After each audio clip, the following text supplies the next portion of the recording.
Welcome to Game Design Hour, the podcast where I interview the people behind the video games you love. On today's episode, I'm interviewing Julian and Jasmin about their work on the detective game Lacuna. Before we get into today's episode, I wanted to let you know about today's sponsor, Hoffman's Woodstuffs. Hoffman's Woodstuffs specializes in the design and fabrication of custom furniture made from reclaimed or sustainably sourced hardwoods. They also create custom goods and gifts for any occasion. You can find them on Instagram at Hoffman's Woodstuffs, or you can check out their website, hoffmanswoodstuffs.net, by using the link in the description. Let's get into the interview. When did you both first realize that you wanted to create video games? We had actually been creative outside of video games for a long time. Respectively, each of us and also together for a couple of years before. We've been a couple since 2009. So we did some other stuff, theater stuff. I've always played video games, and Jasmin has for the last 10 years. Yeah, I started playing video games quite late. I always loved reading books and stuff like that, but we never had consoles at home or stuff like that. In 2010, around that time when those indie games started popping up, Dear Esther, Gone Home, those titles, I really started getting into the medium. Yeah, and at some point we just decided, wait a minute, we love playing games, we love making art and creative stuff. Why aren't we making games? So that was around 2015, 14 maybe.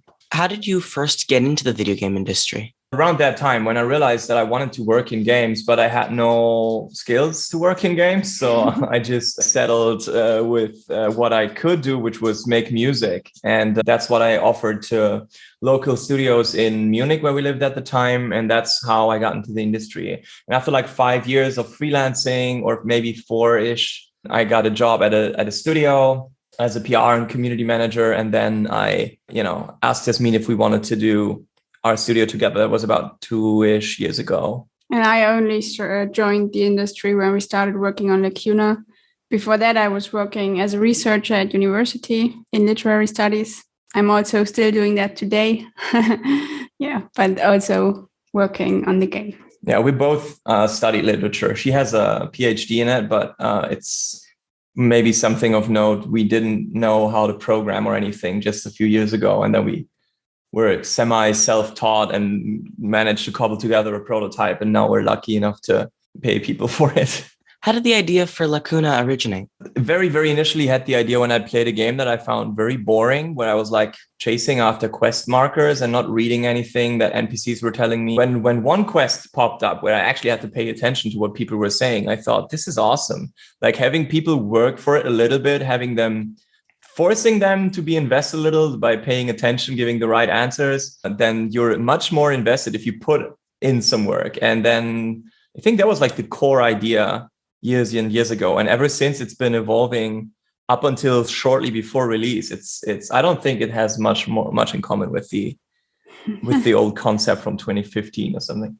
Yeah, we changed the story a lot. We changed the game design a lot. Even after we started working on the game, we had different ideas. We made lots of play tests.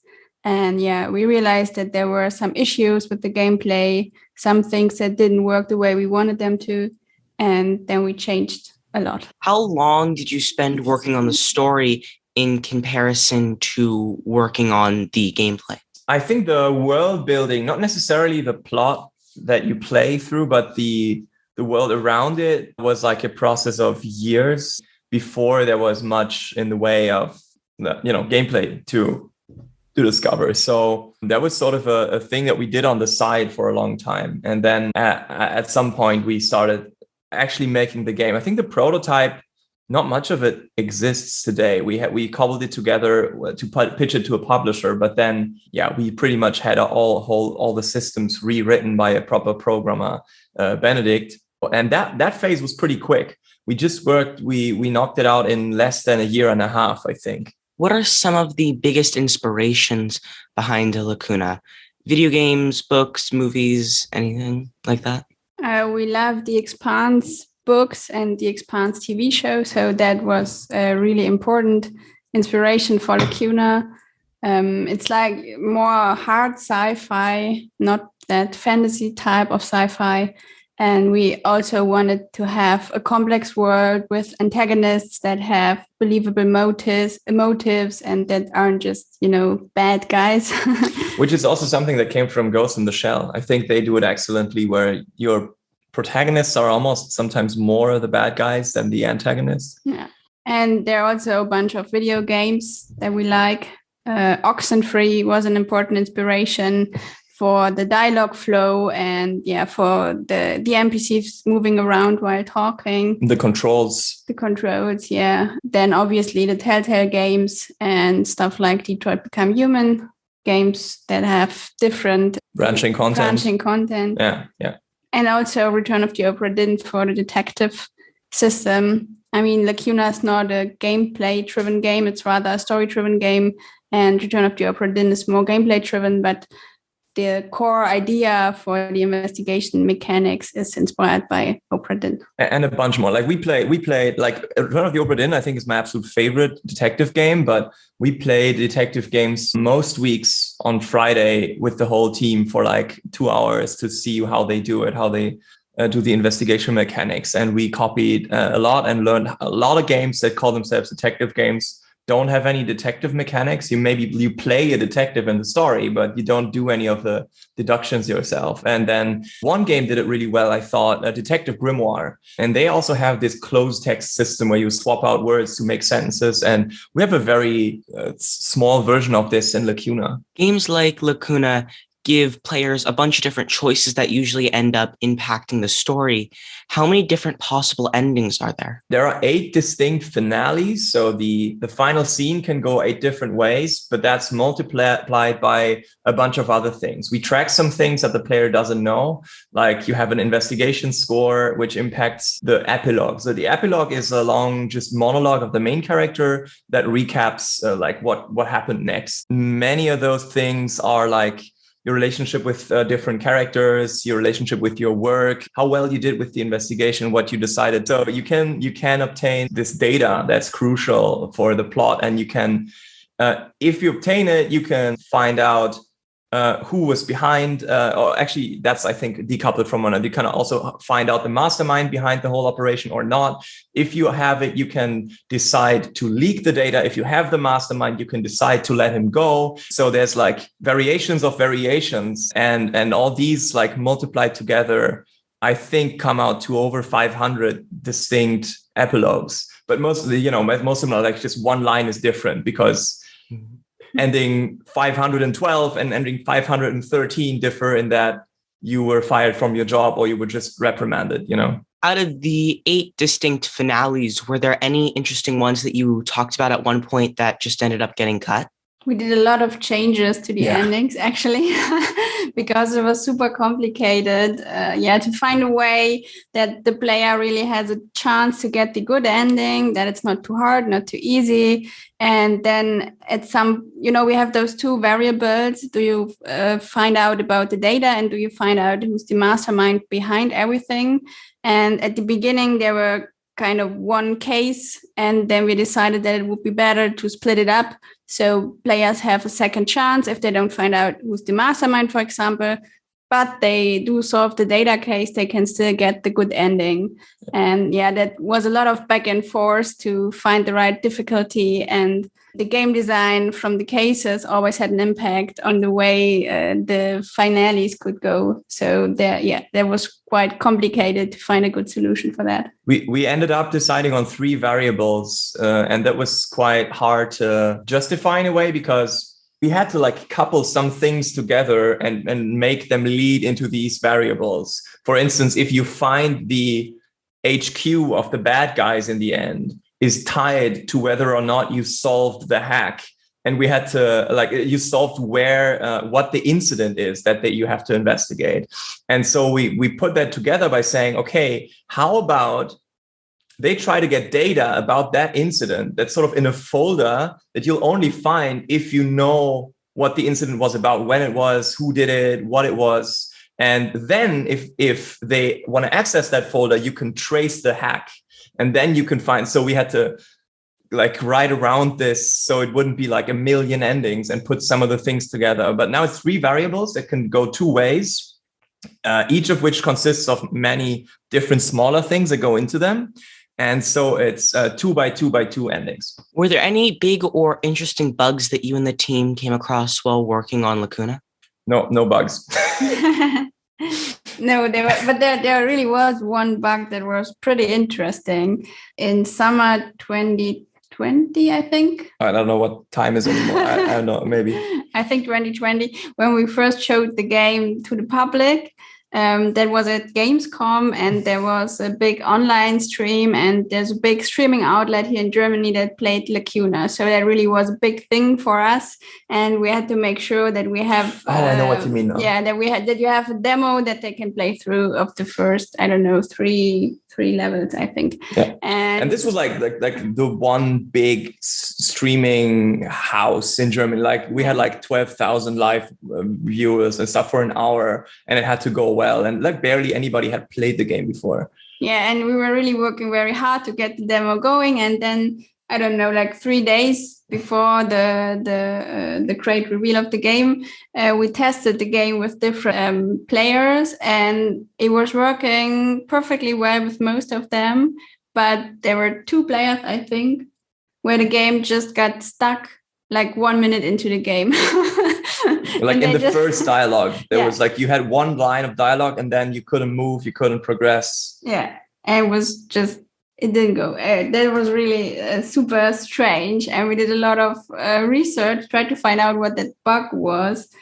And then in the end, we have some commands in the dialogues that, tell the game, for example, to pause scrolling the text for a second if the character is hesitating when speaking, stuff like that.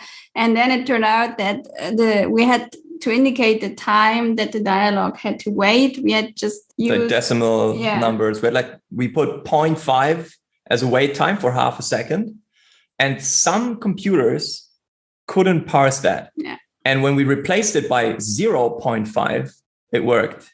But this was the most obscure stuff, and it came up last minute. We don't know if it would have occurred on the computer that was streaming it later, but it might have. But that was really hard to find, and I'm super happy that we did find out what it was, because that was so obscure. What was it like working on a video game during the pandemic? Different than, from what we expected, because we founded the company like 3 months before the pandemic, and we were all hyped, like going into the office, finally working on our game full-time production, working with our new team members, paying ourselves a salary, was all happening, and then it all crashed down just a couple of weeks in. Like I think we started working together in January, and we all went to home office in March, and we've been very strict about it since. We had like a few weeks of office time in both summers. But other than that, we've just been completely working from home. But I think it's been going well comparatively, because ultimately we're a super small team. We're all very well versed with technology. We communicate everything over Discord. We have all the stuff in the cloud anyway. So we sometimes would send each other chat messages when we were sitting at the same desk. So now we have to. But it's kind of sad. So. Yeah. It would be cooler to be in one room, especially when you're working on something creative. It's cool if you have an idea and then you can just talk to the artist and get into a conversation, stuff like that. That's not happening the same way when you're just communicating via Discord. So yeah, that's a bit sad. But other than that, I think we're quite lucky that we have the possibility to work from home and not expose ourselves to health risks. Which parts of Lacuna did you need to put the most time and effort into to get just the way you wanted it? I would say the logic of the cases, the whole mess of giving, like what Jasmin just mentioned, like giving players a second chance at finding evidence and making everything count in one way or another later on, but in such a way that it wouldn't make it impossible to solve the next case or get a good ending, and balance all that and try to figure out how difficult it would be for people and try to make all the different branches work in such a way that the story was still making sense and that you didn't get a worse version of the second act because we didn't come up with good enough writing if that happened in the first act.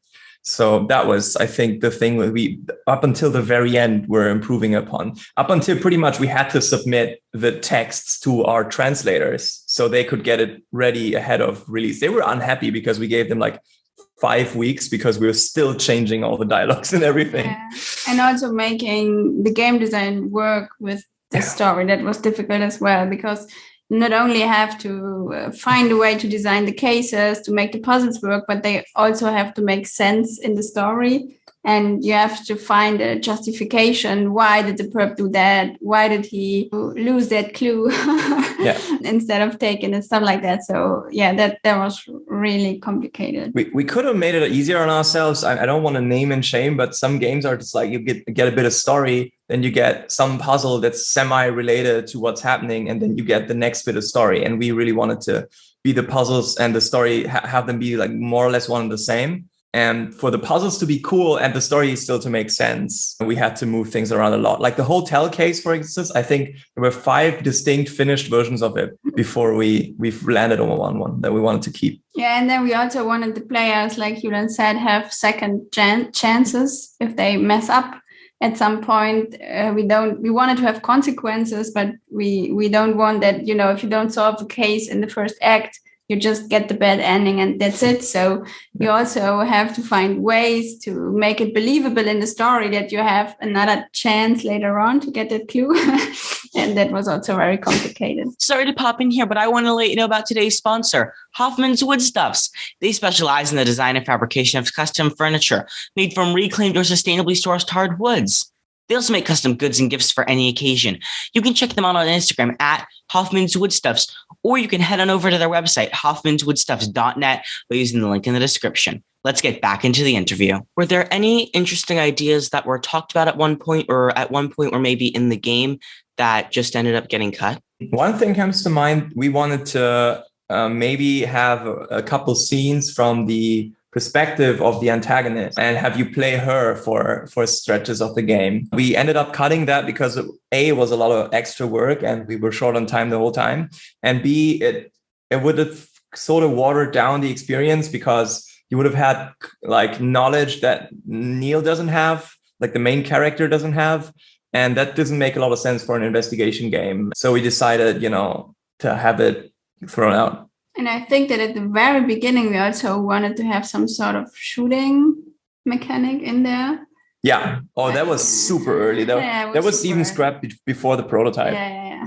Yeah. Where you can hide and shoot and have to decide how you behave in action scenes. But yeah, that was also beside the core of the game at the end. Yeah, we tried to really cut everything that wasn't really the core. And the core being a story where your decisions matter and your performance in the investigation. How did the scope of Lacuna change from your first idea to what you have now? Well, pretty much what I just said. We had some ideas that were like auxiliary, that were like cool, nice to haves, and we pretty much scrapped all the nice to haves. We did end up putting some small things back in at the end, or came up with them very shortly before release, like the benches were a mechanic that wasn't there like 2 months before release. The glossary, Jasmin added that very late in development so people could read up on places and people. There was, I think, 2 things that came out of playtesting very late.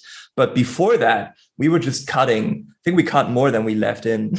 Yeah, we also wanted to include more scenes on other planets at the beginning. That got cut out pretty early. We had this plan that your partner, through a series of circumstances, ends up on another planet.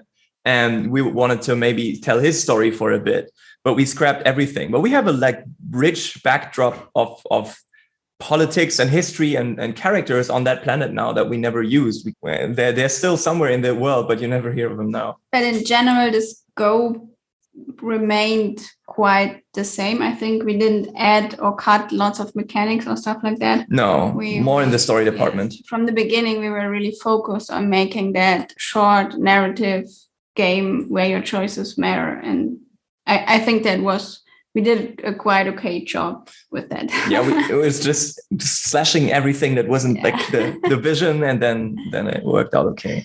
What was the biggest design challenge that you faced while working on Lacuna? I think again, what the thing with bringing puzzles and story together in a meaningful way, or maybe also the way you solve the cases. Oh yeah, because it's always difficult. How can a player communicate the game, their deductions, their conclusions? If you ask a question, you're kind of giving away part of the answer. So there was pretty complicated to find a good system. At the beginning, we had a different system, by the way. You just solved the cases in dialogues. So you went to a scene, you investigated the clues, and then you talked to your partner, Gary, and he was asking you questions, and you had to tell him what your conclusions were. And that didn't work very well, I think. Well, we did do a little trick. Usually, if you're limited to like 3 dialogue choices, even if you didn't have the right idea, you might be prompted by one of them, be like, oh, this is the most likely one. And then you start to pick out the choices and start saying what you think, but you're only thinking it now because your character had the idea. So what we did in this solving cases by dialogue choices initially was that we would start with the conclusion. So you couldn't, click your way through the story. You still make sense, but you have to start with the conclusion and then justify it back to front. And that way you were much less prompted to put in the right solution because you had 3 conclusions that all kind of made sense. And only after you would be able to see the reason for it. But that still sucked compared to the sheets that we landed on. Yeah, I think that people didn't really realize that they were solving a case. They were like, yeah, I'm clicking through the dialogue. And now with the case sheets, you really know, okay, that's a question I need to answer. I need to find an answer for that question, and I have to find the clues. And when I hit submit, I'm finishing the case and my answer is final. And I think that wasn't very clear with the dialogue design. On a similar note to my previous question, what was the biggest story challenge that you faced while working on Lacuna? Well, I think one problem is that, as Julian said, it has a very complex political backdrop, and you have to understand at least part of that to solve the cases. And what's more is that it takes place in an alternative reality. So there are lots of names of different planets, of different factions, and the players have to remember those names and have to try to understand how that universe works and where the planets are, what the relations between the different factions are. And that's kind of difficult to make sure that the players have a chance to get that and to solve the cases. Without a massive Star Wars style scrolling text exposition dump, that's just lazy. And we try to work it into dialogues with the characters and try to always have dialogues have multiple purposes and get some world building, character building, and information in there. And even if you have that exposition dump, most people immediately forget about it. That's like when a controller pops up in the beginning and you have all the button mappings and you're like, great, I'm going to remember 2 of these in 5 seconds. Thank you. So we really had to reduce the complexity. The story was much more complex at the beginning and had more twists and turns. And we cut a lot and just reduced it to its core and tried to make sure that you have a chance to get it. And it's still quite difficult. There are some players who say, it's quite challenging or it was quite difficult. And but that's good. Yeah. So it's okay. But some find it too easy, some find it too hard. Yeah. I want to add to that. One other challenge in writing is that we don't have the money to have all the characters voice acted. We don't have the money to have 3D realistic facial expressions, all that stuff. Getting their personality across and emotions, that was kind of a challenge. And we did some things like add the little character portraits so you could see them a little better and then have Neil's inner monologues voice acted. I think many games have this crutch of exaggerating dialects or accents or ways of talking. And I've always find that very goofy and it doesn't really fit into noir, even though it's a staple of retro games. And I think that's because the characters are this big and have 4 pixels for faces. So that was something we also tried to work around a little. Yeah, and it's also difficult because, if you talk to different NPCs and they just give you the information you need, dialogues are short, but they're not interesting. But if you add a lot of flavor, a lot of characterization to the dialogues, they're interesting, but they're very long. But the pacing sucks. And people don't there still is a lot to read in Lacuna, but we tried to keep the amount of text as short as possible. So we had to find the balance between making dialogue short and making them interesting. Yeah, I'm going to name one game just because everybody says it's a masterpiece. We played Disco Elysium for an hour and we were still standing in the same goddamn place in front of that one tree. And we had read the entire Lord of the Rings trilogy. And it was what the hell? What is this going to go on? Is it what the hell? So I think people say Lacuna is short, but by the time you've you go away from that tree in Disco Elysium, you've seen like 5 levels in Lacuna. I'm not sure. It's slow. I don't think it's very slow compared to some other games. Also, we don't have the money to write 1 million words and have them translated to 8 languages. Not that Disco Elysium isn't great, but I think that is really slow. And we tried to cut down on a lot of dialogues and get on with the story. Do you have plans to make a sequel or add updates to the game in the future with more content? We can't talk about any plans. It's not impossible. Like we would have to work with our publisher again. That's a possibility in the future. I will say that we have been updating the game a little with some like polish and some convenience stuff. And we're already moving on. I already have moved on to a new project that's still under wraps. We are trying to keep an eye on the community feedback. A lot of people are saying that they would like to have like some chapter select feature, but that would be a lot of work that we'd have to somehow cram into our daily new project right now. But that's maybe something that we could do in the future, because I do think that would be good. But I don't think we're like dropping a free DLC with 2 hours of new story anytime soon. Looking back now, what do you wish you could have done differently? Everything. You learn so much. It was our first game. I mean, I did work on other games as a composer and had some insights into like studio management and project management, but we now feel like we kind of figured out some things that we would have loved to know in the beginning. But that's not really doing something differently, is it? It's more like, I wish I had already made a game, but then I would have known nothing then. So I don't know. Something we should have really done differently. Yeah, maybe think of that better save system in the first place. Yeah, that's true. Because we didn't expect people to play the game like 8 times. Like there's achievement hunters on consoles, and we have this one achievement that requires you to get all the finales to unlock. And we got people asking us questions about that like the day after console release, and we were like, Jesus Christ, you guys are dedicated. Yeah, but we did put the achievement there, and we make it very, very annoying. You have to play through the whole game again to get the second ending. I feel like if you beat the game once, you could maybe like go back to the middle or something like that. Yeah, and it would have been good. Yeah. What was the biggest lesson that you learned from working on Lacuna? I would say we know now how detective game design works.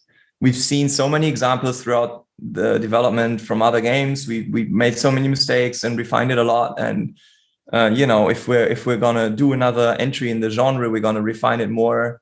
Something we didn't know much about. We wanted to make a story game, and then we realized it would be cool to have some detective mechanics, and we learned that pretty much from scratch. I think I also learned to be less stressed all the time because at the beginning, if you have deadlines, you're super nervous and you're really beating yourself up to work on the game and get everything ready and do everything you can, and everything has to be perfect. And I think that I'm a bit more laid back now. I'm still stressed if we have a deadline, but it's better now. Yeah, it's not like things are less on fire, but you're more like used to the temperature. Yeah. What would be your biggest piece of advice to a new game dev trying to get their first game made? Playtest your game. Playtest it early and playtest it really a lot. And sure. Listen to the feedback and cut stuff that doesn't work. Cut it early. If you're like a super duper beginner, don't try to make something that's super big. And by super big, I mean Lacuna is already kind of super big. And I don't mean The Witcher. Like this was already like a hundreds of $1,000s multi-year development full-time deal. And it's like 5 hours long and has like 3 features. Game development is a lot of work. And if you like make Pong just to start out, that would be a good idea to get a sense of what scope is possible, really. Also, to keep at it, I think like perseverance is the biggest thing. You don't have to be super talented or anything. I think you just have to keep doing it and you get better at it. And that's just like I think there's this myth that you have to have a certain like talent or like creative stuff is just for certain people. I think you can learn it like carpentry. I have never learned carpentry, but I think that's something people wouldn't argue that you can't learn. You can absolutely learn it if you stick with it. Yeah, and I also feel like lots of game devs don't show their prototype to anyone. They're working on it for a long time. And I think one reason is that it's very hard to show your baby to someone else and to accept that people are criticizing your baby, and that's hard. It's also hard for us. It was hard and still is. I don't think you're never really comfortable with that. It's still difficult. I honestly don't think I care much more. I honestly had this as a music composer. I would have my music criticized by people for like years. That when I sent them the track, they didn't like it. I had to redo stuff, and I just got I'm just okay. Like feedback is this. We got this feedback only once. It doesn't matter. We got this feedback 20 times. It probably matters. Let's do this. Yeah, but I think I'm still nervous if someone is playing the game and I don't know if the idea is really working out, or if people are like, oh no, that's garbage and we have to change a lot. I don't know. Yeah, but it's more like I dread the work. It's like, oh my God, do I have to redo everything? And it's not like my ego gets destroyed. Yeah, but I think it's important to understand that criticism is part of the process, and it's crucial important, to it. and it's totally normal. Yeah. I think that really maybe some really experienced genius game designer just designs a game and puts it out and it's perfect. But it's I think a really experienced genius game designer will know the value of playtesting. Yeah, but I don't know. I think it's really I know what normal. You mean. It's part of the process. You have to get it out there and then change it. And it doesn't mean that your idea sucks or that you're not a talented, creative person. It just means that you have to put in some more work, and that's normal. It might mean that your idea sucks, but it doesn't mean that you suck, you know? I think that's the distinction you have to make in your head. Maybe. Thank you so much for your time. It's been great interviewing you. Thank you very much for having us. And that's how the interview went down. I want to thank you so much for listening to today's episode. I really hope you enjoyed it. If you want to continue watching or listening to my content, make sure to follow or subscribe. You can also keep up to date with what's going on with Game Design Hour by following us on Twitter, Instagram, or TikTok at Game Design Hour. Today's sponsor, Hoffman's Woodstuff, specializes in the design and fabrication of custom furniture made from reclaimed or sustainably sourced hardwoods. You can find them on Instagram at Hoffman's Woodstuffs. You can also check out their website, hoffmanswoodstuffs.net, based on the link in the description. Thank you so much for watching, and I hope I can see you next time.